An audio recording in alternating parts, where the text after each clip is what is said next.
سنة 2025 سنة مش عادية. دي سنة حسستنا إن الدنيا سريعة قوي والأحداث بتجري ورا وإحنا بنحاول نفهم ونضحك ونكمل في نفس الوقت.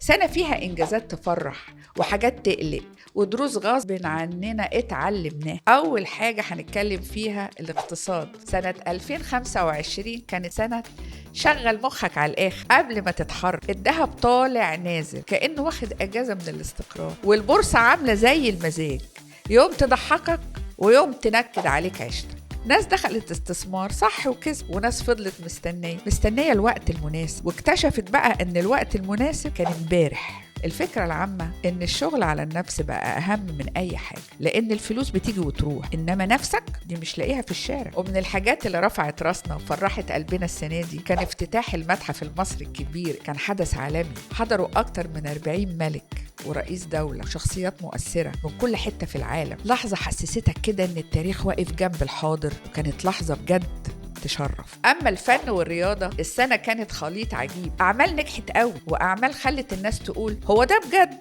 وكورة كالعادة رفعت ضغطك ونزلته في نفس الدقيقة. نكسب نخسر، المهم ان المدرجات مليانة حماس، والجملة الأشهر لسه عايشة، الحكم ده قابض. أما السوشيال ميديا بقى مش محتاجة أقول لكم على اللي بيحصل فيه، كلكم فاهمين. في 2025 الترند يطلع فجأة ويختفي قبل ما نفهم هو كان ايه اصلا، وتحديات ملهاش اي معنى خلت ناس تنام وتصحى مشهور. اي حد معاه موبايل بقى محلل وخبير ولايف كوتش، وانت واقف تتفرج وتحمد ربنا ان لسه بعقلك ما تجننتش.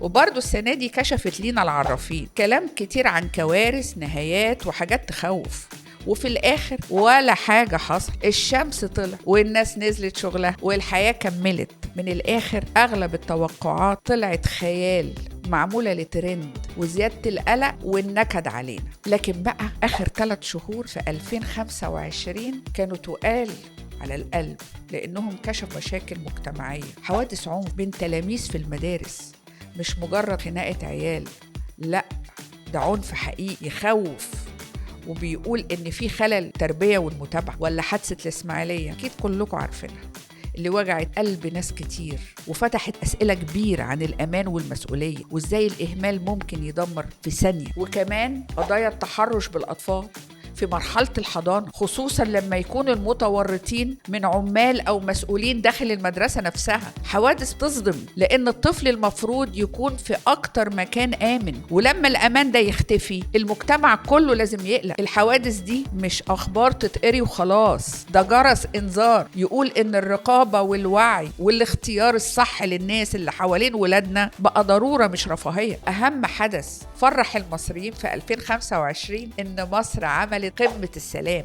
ووقف إطلاق النار على أهلنا في غزة، وكانت شرم الشيخ عروسة. مصر عاملة فرح، حضروا أهم رؤساء في العالم شهود على الفرح لإخواتنا في غزة. من الآخر 2025 كانت سنة ملخبطة، فيها فرح وفخر وفيها قلق. سنة علمتنا إن الضحك مهم بس الوعي أهم، وإن مش كل اللي بيطلع ترند يستاهل يتشاف، ومش كل مشكلة تتحل بالصوت العالي. سنة عدت بسرعة بس سابت وراها دروس، واللي جاي محتاج مننا فهم أكتر ورحمة ما بيننا أكتر. نقول بهدوء عديت يا 2025 بس مش سهلة، بس ما تتنسيش.